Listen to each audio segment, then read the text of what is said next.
வணக்கம். Welcome to கதை திரட்டு audio books. இந்த வீடியோல நம்ம என்ன கதை கேட்க போறோம்னா, திலகவதி அவர்கள் எழுதிய அலையோசை சிறுகதை. வாங்க கதைக்குள்ள போகலாம்.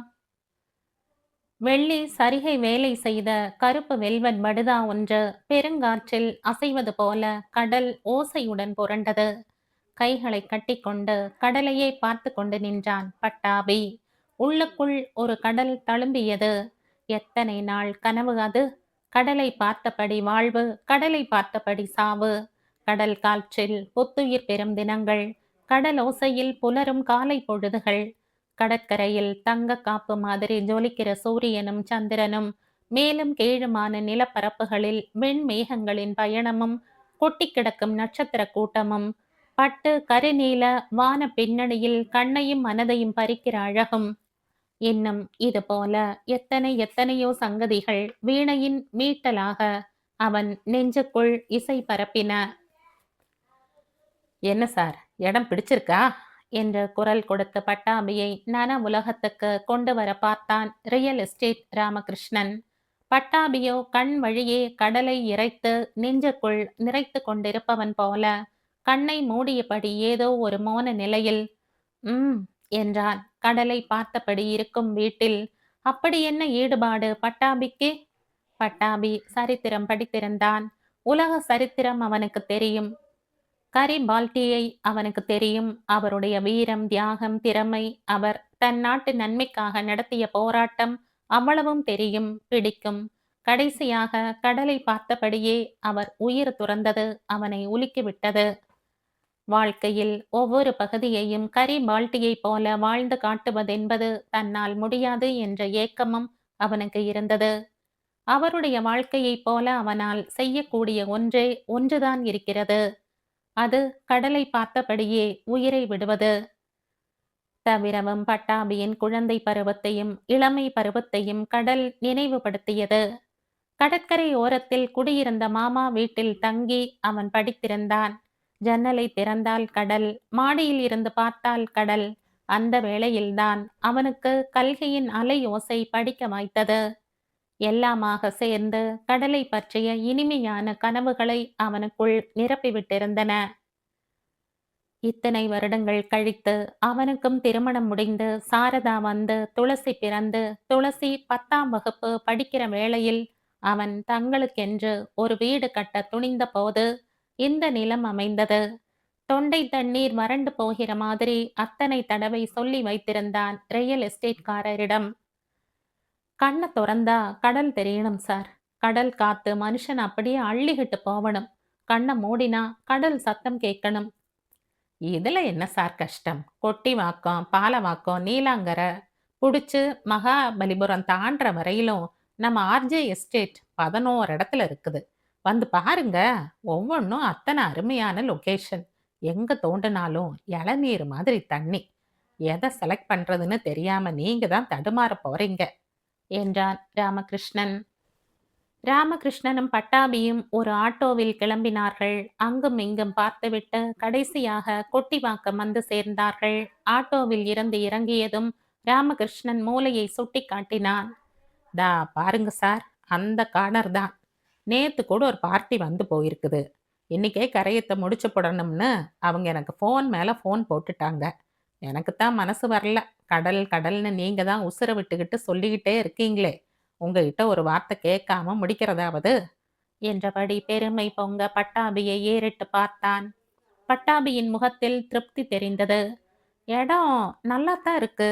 ஆனா அக்கம் பக்கத்துல வீடு வாசல் எதுவுமே இல்லாம இப்படி அம்போன்னு இருக்கேன்னு தான். பட்டாபி கடலை நோக்கி நடந்தபடியே சொன்னான். வெண்மேகங்களுக்கிடையே சூரியன் ஒளிந்து கொண்டிருந்த இடத்தில் மட்டும் விளிம்புகளில் ஒளி உயிர் ததும்பி கசிந்து கொண்டிருந்தது. அதைத் தொடர்ந்து குட்டி வானவில்களின் குவியல், வானமெங்கும் இறைந்து கிடந்த பஞ்சு பொதிகளின் பல்வேறு உருவங்களை பார்த்து கொண்டே நின்றான் பட்டாபி. சற்று தூரத்தில் கொத்து கொத்தாக குடிசைகள். அந்த இடத்துக்கு நேராக கடற்கரையில் குழந்தைகள் விளையாடி கொண்டிருந்தார்கள். பெரும்பாலும் வெற்றுடம்பும் பரட்டை தலையுமாக இருந்த அவர்கள் மணலிலும் நீரிலும் விழுவதும் எழுவதுமாக திளைத்து கொண்டிருந்தார்கள். அந்த குடிசை பகுதியில் இருந்து மேலும் சற்று தள்ளி வலைகள் காய்ந்து கொண்டிருந்தன. படகுகள் நின்று கொண்டிருந்தன. குடிசைகளின் பின்புறம் வெகு தொலைவுக்கு பின்னால் சில கட்டடங்கள் சின்னதாக தெரிந்தன. என்ன சார் சொன்னீங்க? அம்போன்னு இருக்குதுன்னா, இந்த அமைதிக்கு தானே சார் டவுன விட்டு இவ்வளவு வெளியே வந்து ஒவ்வொருத்தனும் வீடு கட்டுறான். அதுக்குன்னு சுடுகாடு மாதிரி இப்படி இருந்தா? ராமகிருஷ்ணன் சிரித்தான். இங்க பாருங்க சார். தோ தெரியிற தென்னை மரத்துல இருந்து இந்த பக்கம் இருக்கிற லைட் கம்பம் வரைக்கும் நம்மளுது தான். எல்லாமே விலையாயிடுச்சு. வாங்குறவங்க எல்லாம் பெரிய பெரிய ஆளுங்க.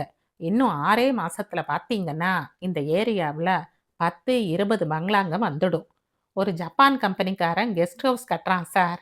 பக்கத்தால இருக்கிற சிபி ரியல் எஸ்டேட் காரனுங்க நிலத்துல ஒரு 5 ஸ்டார் ஹோட்டல் வேற வருதுன்னு பேசிக்கிறாங்க.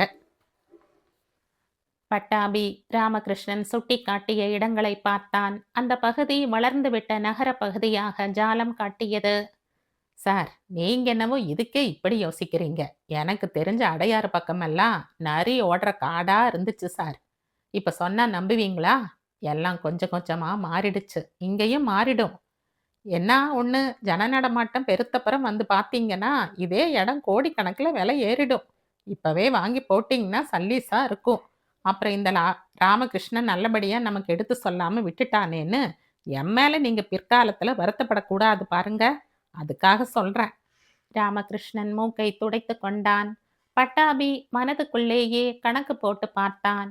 ராமகிருஷ்ணன் சொன்ன தொகை, ரிஜிஸ்டர் செலவு எல்லாவற்றுக்கும் சேர்த்து 40,000க்கு மேல் குறைந்தது. எப்படியும் சாரதாவிடம் சொல்லித்தான் ஆக வேண்டும். சொன்னால் சாரதா கேலி செய்வாள். இதில் என்னென்ன குழப்பங்கள் வரப்போகிறதோ என்பாள். என்ன செய்வது? அப்படியும் சில சம்பவங்கள் அடுக்கடுக்காக நடந்துவிட்டனவே. வெறும் வாய்க்கு அவள் சொல்லாமல் இருப்பாளா?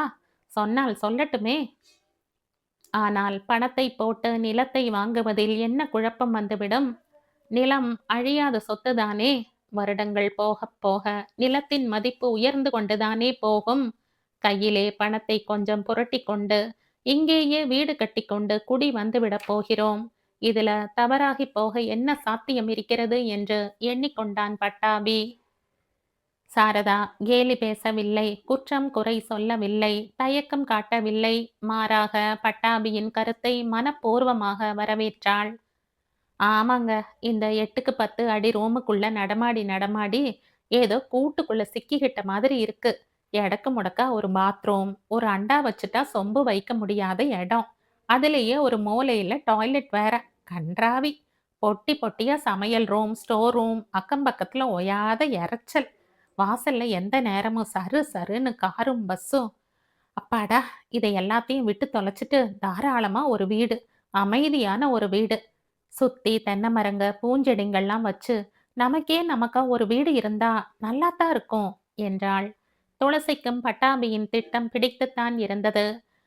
என் ரூமுக்குள்ளேயே ஒரு ஊஞ்சல் போட்டு கொடுத்துடணும் என்றாள். கொஞ்சம் பணம் ஃபிக்ஸட் டெபாசிட்களில் இருந்தது. அவன் பேரிலும் சாரதாவின் பேரிலும் சில பங்குகளும் இருந்தன. எல்லாவற்றையும் காசாக்கி விட வேண்டியதுதான் என்று முடிவு செய்து கொண்டான். பங்குகளுக்கு நல்ல விலை வந்ததும் அவற்றை விற்றுவிட்டு நகை செய்து கொள்ள வேண்டும் என்று சொல்லிக் கொண்டிருந்தாள் சாரதா. நிலத்துக்காக என்று சொன்னால் ஒப்புக்கொள்வாள். கட்டாயம் ஒப்புக்கொள்வாள். பட்டாபி தன்னைத்தானே பாராட்டி கொண்டான். ஒரே அடியாக 31% வட்டிக்கு ஆசைப்பட்டு புரட்டி கம்பெனிகளில் பணத்தை போடாமல் இருந்ததற்காக. பணம் பத்திரமாக இருக்க வேண்டும் என்று சாதாரண அரசு வங்கியிலும் குறைந்த வட்டிக்கு சேமிப்பை போட்டு விடவில்லை அவன். இரண்டுக்கும் நடுப்பட்டதான ஒரு வட்டி விகிதத்தில் ஒரு கம்பெனியில் பணத்தை போட்டிருந்தான். கம்பெனியின் பெயரின் நம்பிக்கை. அப்புறம் என்ன? போதாததற்கு அவன் பேரிலும் கொஞ்சம் பங்குகள் இருந்தன. முதலில் அவற்றை பணம் பண்ணுவதாக இறங்கினான் பட்டாபி. அப்போதுதான் பிரச்சனை முளைத்தது.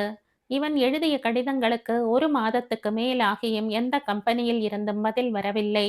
நேரில் போய் பார்த்தான். கடிதத்தை டைப் செய்து அவன் கையிலேயே கொடுத்தார்கள். அதாவது பணம் போட்டபோது அவன் போட்டிருந்த கையெழுத்தும் கடிதத்தில் இருந்த கையெழுத்தும் வேறு வேறாக இருக்கிறதாம். அதனால் யாராவது ஒரு கெசட்டட் அதிகாரியின் முன்னிலையில் அவன் கையெழுத்துக்கு அட்டஸ்டேஷன் வாங்கி அனுப்ப வேண்டுமாம். நம்பிக்கையில் கதை வேறு மாதிரியாக இருந்தது. எங்கள் நிதி நிலவரம் சற்று நெருக்கடியாக இருப்பதால் உங்கள் பிக்ஸட் டிபாசிட் தொகையை 2 மாதங்கள் கழித்துத்தான் எங்களால் திருப்பித் தர முடியும் என்று வெளிப்படையாகவே லெட்டர் பேடில் டெலி பிரிண்டரில் அச்சிட்ட கடிதத்தை கொடுத்தார்கள். பட்டாபி ஷேர்களை விற்க முற்பட்டான். ஒரு கம்பெனியில் ஷேர் விலை 2 ரூபாயாக குறைந்திருந்தது. மற்ற கம்பெனி பங்குகளை மந்த விலைக்கு விற்றான். நகைகள் சில கடைக்குப் போயின. நிலம் கை மாறியது. சாரதாவும் துளசியும் அவனுடனே கனவுலகத்தில் குடி புகுந்தார்கள். வீடு கட்டி அதில் குடி இருக்கிற சுகத்தை பற்றி பேசுவதே அவர்களுக்கு பொழுதுபோக்கும் முழு நேர வேலையும் என்றானது. என்னதான் ஆத்திரப்பட்டாலும் 5000 சதுர அடியிலே வீடு கட்டுறதுன்னா அதுக்கேத்தபடி பணத்தை புரட்ட வேண்டாமா என்ன என்று பொறுமையை போதித்தான் பட்டாபி. நல்லா இருக்கே, 5000 சதுர அடி நிலம் இருந்தா அதை அப்படியே அடிச்சு புடிச்சு வீடு கட்டுறதா என்ன? சுத்தி வர காம்பவுண்டு செவரு போட்டு பெரிய தோட்டம் வச்சு நடுவுல நம்ம 3 பேருக்கு போதுங்கிற மாதிரி சின்னதா ஒரு வீடு கட்டிக்கிட்டா போதும் என்றாள் சாரதா. விவாதித்தார்கள். குறைந்தபட்சம் ஒரு 3 பெட்ரூம் வீடாகவாவது அது கட்டணும்.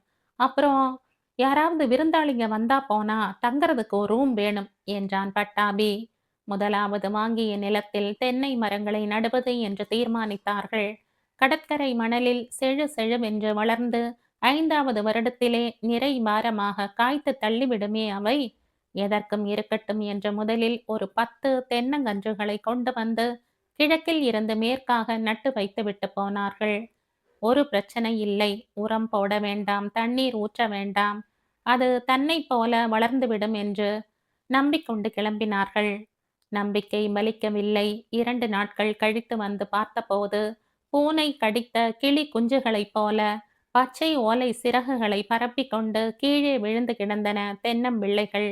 அவற்றுக்கு கீழே இருந்த நெற்றுகளை யாரோ நறுக்கி எடுத்திருந்தார்கள். பட்டாபி பதைத்து போனான். சாரதா உறுதியாக சொல்லிவிட்டாள். உடனே என் பேர்ல இருக்கிற பங்குகளை எல்லாம் வித்துடுங்க. வித்து ஒரு காம்பவுண்டு சுவர் கட்டிடலாம். நல்ல பெரிய காம்பவுண்டா இருக்கணும். மனுஷங்களால ஏற முடியாத பெரிய காம்பவுண்டு. அதே போல ஒரு பெரிய கேட். நல்ல வேளையாக பங்குகள் நல்ல விலைக்கு போயின. 7 அடி உயர இரும்பு கதவும் கோட்டை மதில் போல சுற்று சுவரும் கட்ட தயாரானார்கள். அதற்கான கான்ட்ராக்டும் போட்டாயிற்று. கட்டட வேலை தொடங்குவதற்கு முன்னால் சம்பிரதாயமாக பூசை போடுவதற்காக ஒரு நாள் பட்டாபி குடும்பத்தோடு நிலத்துக்கு போனான். 100கணக்கில் ஆண்களும் பெண்களும் குழந்தைகளும் அவர்களை சூழ்ந்து கொண்டார்கள். வேடிக்கை பார்க்க வந்திருக்கிறார்கள் என்று எண்ணிக்கொண்டான் பட்டாபி. எல்லோருக்கும் பொதுவாக மந்தமான புன்னகை ஒன்றை கூட்டத்தை நோக்கி வீசினான். கூட்டம் அமைதியாக அவனை முறைத்தது. பட்டாபிக்கு என்னவோ போலிருந்தது. யார கேட்டுக்கின்னு இங்க வந்து வீடு கட்டுற என்றது போதையில் மிதந்து வந்த ஆண் குரல். அதைத் தொடர்ந்து ஆள் ஆளுக்கு பேச்சு, கூச்சல், கூக்குரல். பட்டாபி திகைத்தான். ஏதாவது பணம் கிணம் எதிர்பார்க்கிறாங்களோ என்னமோ என்றாள் சாரதா. பூசைக்கு வந்திருந்த கான்ட்ராக்டர் பட்டாபியை தனியாக ஒரு மூலைக்கு தள்ளி கொண்டு போய் காதை கடித்தார். வேலை தொடங்க எப்படியும் நேரமாகும் என்று நினைத்த சித்தாட்கள் அங்கங்கே குத்துக்காலிட்டு உட்கார்ந்து கொண்டார்கள். வெயில் சொல் என்று உரைத்தது. கடல் கும் என்று கிடந்தது. நாங்களே இல்லைனா நீ இங்க வீடு கட்ட நிலம் வாங்கிடுவியா? இந்தா அங்க இருக்கிற குச்சிகளாட்ட எவனாவது ஒரு புறம்போக்கு இங்க வந்து குச்சை போட்டுட்டு இருந்தா என்ன பண்ண முடியும் உன்னால? நேரா எங்க கட்சி தலைவரை இட்டாந்துடுவான். ஒரு கொடியை நாட்டி தலைவர் பேரில நகருன்னு எழுதி போட்டுட்டா அதுக்கு மேல் உன்னால இன்னா செஞ்சிட முடியும் என்றான் வேறொருவன். அடடா, எதுக்குயா தகராறு பண்றீங்க? வாங்க, தோ தெரிகிற கோயிலாண்ட போய் உட்கார்ந்து விலாவாரியா பேசி ஒரு முடிவு பண்ணலாம் என்றார் கான்ட்ராக்டர். பக்கத்தில் இருந்தவனிடம் ரூபாய் நோட்டை கொடுத்து ஏதோ சொன்னார். அவன் உடனே பக்கத்தில் இருந்த டிவிஎஸ் வண்டியை கிளப்பி கொண்டு போனான். கான்ட்ராக்டர் சொன்னதையே திரும்ப திரும்ப சொல்லவும் கூட்டம் மெதுவாக கோயிலை நோக்கி நகரத் தொடங்கியது. இது என்னங்க இது? பெரிய வேதனையா இருக்கு. நம்ம கை காசை போட்டு பெரட்டி சுருட்டி நாம நிலம் வாங்கினா இத்தனை பேர் வந்து இவ்வளவு கேள்விங்க கேட்குறாங்க என்று சலித்து கொண்டாள் சாரதா. கான்ட்ராக்டர், உங்ககிட்ட ரகசியமா எதுவோ சொன்னாரே, என்னப்பா அது என்றாள் துளசி. ஏதாவது ஒரு தொகையை கொடுத்து சமாதானம் பண்ணிக்கிறது தான் நல்லதுங்கிறாரு. பட்டாபி கூட்டத்தை பார்த்து கொண்டே சொன்னான். சாரதா முகம் சுளித்தாள். அவரு அவங்களோட ஆளா இருப்பாரு. அதான் என்று முனகினாள். சீச்சி, அப்படி சொல்லாத. நீயே யோசனை பண்ணி பாரு. சொத்து பக்கத்துல இந்த குடிசைங்களை விட்டா வேற ஜனம் இருக்கா? இந்த கூட்டத்தை பகைச்சுக்கிட்டு நாம இங்க வாழ்ந்துட முடியுமா? என்ன பண்றது? வீடு கட்டுறதுன்னா 1000 தினசு செலவு. அதுல இதுவும் ஒண்ணுன்னு விட்டுட வேண்டியதுதான் என்றான் பட்டாபி. மூவரும் கோயிலை நோக்கி நடந்தார்கள். பேரம் பேசி பேசி கடைசியில் கோயிலில் வைத்தே ஊர் தலைவனிடம் 10,000 ரூபாய் கொடுத்து விடுவதென்று முடிவானது. டிவிஎஸ்ஸில் போனவன் பெரிய சாக்லேட் பெட்டியோடு வந்தான். பணம் கை மாறியதும் பட்டாபி சாக்லேட்டை ஊர் ஜனங்களுக்கு வாரி வழங்கினான்.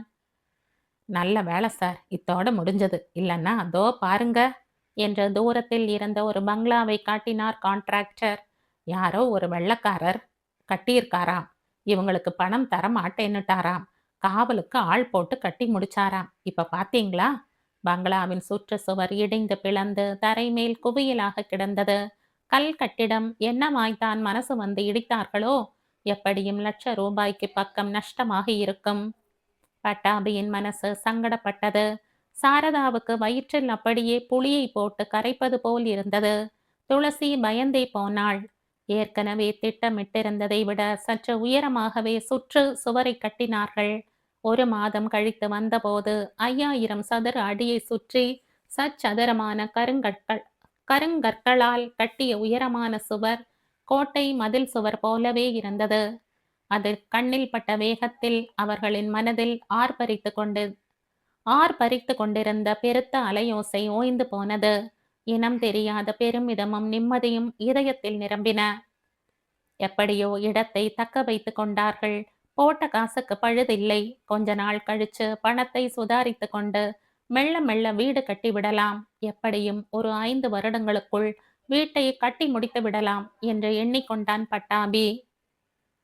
இடையில் துளசியின் பரீட்சை வந்தது. ஸ்பெஷல் டியூஷன் கோச்சிங் கிளாஸ்கள் வேண்டியிருந்தது. 6 மாத இடைவெளியில் துளசி செழு செழுவென்று வளர்ந்து பெரிய பெண்ணாகவே ஆகிவிட்டிருந்தாள். சாரதாவின் கவனம் முழுவதும் துளசியின் மேலேயே இருந்தது. துளசி படிக்கிற நேரமெல்லாம் அவளுக்கு பக்கத்திலேயே உட்கார்ந்து கொண்டிருந்தாள். துளசிக்கு விடுமுறை வந்த பின் சாவகாசமாக 3 பேரும் நிலத்தை பார்க்க கொட்டிவாக்கத்துக்கு போனார்கள். சும்மா பார்த்துவிட்டு வரலாமே என்ற ஒரு ஆசை, அவ்வளவுதான். மற்றபடி நிலத்தை அவ்வப்போது போய் மேற்பார்வை பார்க்க வேண்டிய அளவு நிலத்துக்கு என்ன தீம்பு வந்துவிடப் போகிறது? அவ்வளவு பெரிய மதில் சுவர் இருக்கிறது. அக்கம் பக்கத்துக்காரர்களிடம் சமாதானம் பேசியாகிவிட்டது. இனி என்ன? நெருப்பை கரையான் அரிக்குமா? இரும்பைத்தான் எலி தின்னுமா? தின்றிருந்தது. பகீரென்று ஆகிவிட்டது பட்டாபிக்கு. 7 அடிக்கு மேல் உயரமான மதில் சுவர் 4 அடியாக தெரிந்தது. கீழ்ப்புறத்தில் சுவர் மேல் மோதி மோதி மணல் காற்று வாக்கில் படிந்து சுவரையே புதையுண்டு போக செய்திருந்தது. பட்டாபி நடந்து கற்சுவரின் அருகில் இருந்த மணல் குவியலின் மேல் ஏறி நிலத்தை நெருங்கினான். அடுத்த கணமே மூக்கை பிடித்து கொண்டு உவ்வே என்று குமட்டினான். என்ன, என்னாச்சு என்றபடி அவனை தொடர்ந்து மணல் குவியல் மேல் ஏற முனைந்த சாரதாவை அங்கேயே தடுத்து நிறுத்தினான். வேணா சாரதா, வேணாம். நீ வாந்தியே எடுத்துடுவ. அக்கம் பக்கத்து ஜனங்களுக்கு நம்ம நிலம் ஒரு திறந்த வெளி கழிப்பறையா ஆகி போச்சு. நாத்தம் தாங்கல என்றான். சற்று தூரத்தில் நின்ற சாரதா, ஆமா, இங்கேயே மூக்கு புடுங்குதே என்றாள். இன்னும் சற்று தொலைவிலேயே எட்டி நின்று கொண்டாள் துளசி. பூட்டின கதவு இத்தினி உயரமா இருக்கும்போது எப்படிப்பா ஜனங்க உள்ள போனாங்க என்றாள். இந்த மணல் தான் அவங்களுக்கு சௌகரியமா வளர்ந்து கிடக்குதே, அது மேல ஏறி உள்ள குதிக்க வேண்டியதுதான். எப்படிப்பா? உள்ள 7 அடி ஆழத்துக்கு குதிச்சா கால் உடைஞ்சிடாது? உள்ள எங்க அம்மா 7 அடி உயர பள்ளம் இருக்குது. நாம தான் காம்பவுண்டு சுவருக்காக எடுத்த மண்ணு அப்படியே இருக்கட்டும்னு பின்னால கட்டடம் கட்டும்போது உதவும்னு குவியல் குவியலா மண்ணை குவிச்சு வச்சுட்டமே சுவரோரமா என்றான் பட்டாபி. சாரதா தலையில் அடித்து கொண்டாள். முதல்ல பூமி பூஜை பண்ண வந்தப்பவே தடங்கலாச்சு. அப்பவே எனக்கு தெரியும் இப்படி ஏதாவது ஆகும்னு. 6 மாசத்துக்குள்ள இந்த கதி. இன்னும் 5 வருஷம் கழிச்சு நாம நினைச்சா போல பணத்தை சேர்த்துக்கிட்டு வீடு கட்ட வர்றதுக்குள்ள என்னென்ன ஆகுமோ? ஹரப்பா மொஹஞ்சதாரோ மாதிரி புதையுண்டு போனாலும் போயிடும் என்றாள் துளசி. சாரதா மனம் நொந்து போனாள். என்னவோ முதல்ல இருந்தே எதுவுமே சரியில்லை. நினைச்சாலே கொமட்டிக்கிட்டு வருது. பேசாம வந்த விலைக்கு அந்த இடத்த வித்துடுங்க என்று 2, 3 தடவை சொல்லிவிட்டாள். பட்டாபியின் மனதிலும் இந்த சம்பவம் ஒரு மாற்றத்தை கொண்டு வரத்தான் செய்தது. அதற்கு முன் வானத்தில் முழு நிலாவை பார்க்கும் போதெல்லாம் அவன் நெஞ்சுக்குள் இனிமையான அலையோசை கேட்கும். இந்த மாதிரி பௌர்ணமியில் குளிர்காற்று உடலை தழுவ அந்த கடற்கரை வீட்டில் இருந்தால் எவ்வளவு சுகமாயிருக்கும் என்று நினைத்து கொள்வான். கஷ்டத்தோடு கஷ்டமாக ஒரு தொலைநோக்கியை வாங்கி மேல் மாடியில் பதித்து விட்டால் வானத்து நட்சத்திரங்களை, சனி கிரகத்தின் சுழல் பட்டையை, செவ்வாய் கிரகத்தின் செங்குழம்பு வண்ணத்தை எல்லாம் பார்த்து பார்த்து ரசிக்கலாம் என்று எண்ணிக்கொள்வான். அமாவாசை வந்தாலும் அப்படித்தான். தூண் உயரத்துக்கு எழும் அலைகளின் ருத்ர தாண்டவத்தில் சிதறும் நுரைப்பூக்கள் நெட்டி மலர்கள் என கரை சேரும் காட்சியை நட்சத்திர ஒளியில் மானசீகமாக மனசுக்குள் இன்னிசையாக பாடும். புயலும் சூறாவளியுமாக வங்காள விரிகுடா காற்றழுத்த தாழியுடன் தத்தளிக்கிற வேளைகளில் மழை கொட்டும்போது அமைதியான புலர்தல்களில் அஸ்தமனங்களில் என்று ஒவ்வொரு வேளையும் நினைக்கும் போதெல்லாம் அவனுக்குள் கடல் மங்களமாய் ஒலிக்கும். ஆனால் அவன் மனசையும் மாற்றுகிற மாதிரியான காரியம் ஒன்று ஒரு நாள் நடந்தது. தொலைக்காட்சியில் ஏதோ ஒரு திகில் தொடரை பார்த்து கொண்டே இருந்த துளசி தேள் கடித்தாற் போல திடீரென்று விருவி குரல் கொடுத்தாள். சமையல் அறையில் இருந்த சாரதாவும் பால்கனியில் நின்றிருந்த பட்டாபியும் பதறிப்போய் ஓடி வந்தார்கள். துளசி மௌனமாக சின்ன திரையை சுட்டி காட்டினாள். திரையில் அவர்களுடைய கடற்கரை நிலத்தை ஒரு கார் நெருங்கிக் கொண்டிருந்தது. வெள்ளைக்காரன் பங்களாவை தாண்டி, கோயிலை தாண்டி, குடிசைகளை கடந்து நேராக அவர்களுடைய நிலத்தின் முன்னால் வந்து நின்றது கார். அதே கல் சுவர், அதே இரும்பு கதவு. காரில் இருந்து வில்லன்களை போன்ற மேக்கப்புடன் 2 பேர் இறங்கினார்கள். டிக்கியை திறந்தார்கள். அங்கே கிடந்த பிணத்தை தூக்கி கொண்டு இரும்பு கதவை திறந்து இவர்களுடைய நிலத்துக்குள்ளே நுழைந்தார்கள். ஆஸ்வாசமாக தரையை வெட்டி அந்த பிணத்தை புதைத்துவிட்டு கிளம்பி போனார்கள். தொலைக்காட்சி பாட்டுக்கு ஓடிக்கொண்டிருந்தது. மூவரும் பேய் அறைந்தது போல உட்கார்ந்திருந்தார்கள். ஈ ஆடவில்லை. நீண்ட நேரத்துக்கு பிறகு சாரதா சொன்னாள், கடைசியில நாம வாங்கினது பொணம் புதைக்கத்தான் லாய்க்கான இடம்னு ஆகியிருக்குது. பட்டாபி தொண்டையை கனைத்து கொண்டான். ஏதோ 6 மாசத்துல பாஷ் லொக்காலிட்டியா ஆயிடும். ஜப்பான் கம்பெனி வருது, ஜெர்மன் கம்பெனி வருதுன்னு சாதிச்சாரு ரியல் எஸ்டேட்காரரு. நாமளும் நிலத்தை வாங்கி போட்டு 4 வருஷத்துக்கு பக்கம் ஆகுது. இன்னும் அக்கம் பக்கத்துல ஒரு குடிசை கூட முளைச்ச பாடில்ல. ஆஹ் என்றான் கவலையோடு. துளசி 2 பேரையும் பார்த்து பேந்த பேந்த விழித்தபடி உட்கார்ந்திருந்தாள். பட்டாபியின் மனம் முற்றாக முறிந்து விட்டது. மறுநாளே ராமகிருஷ்ணனை சந்தித்து நிலத்தை எவ்வளவு சீக்கிரம் விற்றுத்தர முடியுமோ அவ்வளவு சீக்கிரம் விற்றுத்தர வேண்டும் என்று வற்புறுத்தி கேட்டுக்கொண்டான். சீக்கிரத்திலேயே நிலம் விலைக்கு வந்தது. கை நஷ்டமில்லை. 4 வருடங்களுக்கு முன்னால் அவன் முதலீடு செய்த தொகையைப் போல 10 மடங்கு அதிகமான விலைக்குத்தான் போயிற்று. ஆனால் பட்டாபி வீட்டில் யாருக்கும் அதில் சந்தோஷம் இல்லை. வளர்ப்பு பிராணியாக செல்லமாக வளர்த்த ஏதோ ஒன்றை பலி கொடுப்பவனிடம் விலைக்கு தருவது போல மனசை என்னவோ செய்தது எல்லோருக்கும். ஒன்னும் யோசிக்காதீங்க சார். என்னை கேட்டா நீங்க இப்ப எடுக்கிறது தான் சரியான முடிவு. முட்டாளுங்க வீட்டை கட்டுவாங்க, புத்திசாலிங்க வீட்டை வாங்குவாங்கன்னு ஒரு சொலவடையே இருக்குது. பெசன் நகர்ல ஒரு ஃப்ளாட் விலைக்கு வருது. பேசாம நிலத்தை வித்த பணத்தை வாங்கி அதை விலைக்கு வாங்கி போடுங்க. 8/1.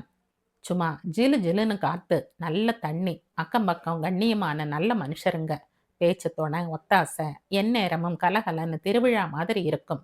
மெயின் ரோடும் பக்கத்துல என்றான். பட்டாபி நிலம் விற்று வந்த பணத்தை கண்ணாலும் பார்க்கவில்லை, கையாலும் தொடவில்லை.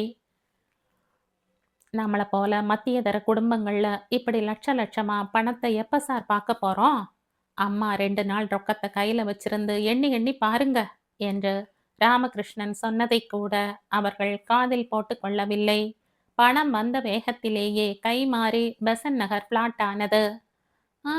இந்த 8க்கு 10 அடி ரூமுக்குள்ள கூட்டுக்குள்ள சிக்கிக்கிட்ட மாதிரி நடமாடிக்கிட்டு திரும்பியும் பாத்ரூம்லையும் எடக்கு முடக்கான சமையல் அறையிலையும் சிக்கிக்கணும்.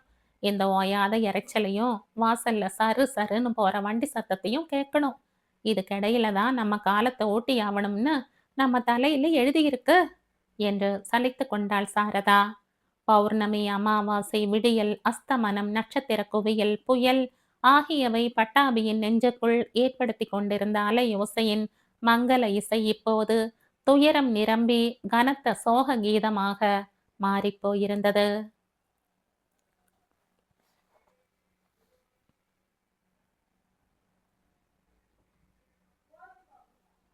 இதோட இந்த கதை முடியுது.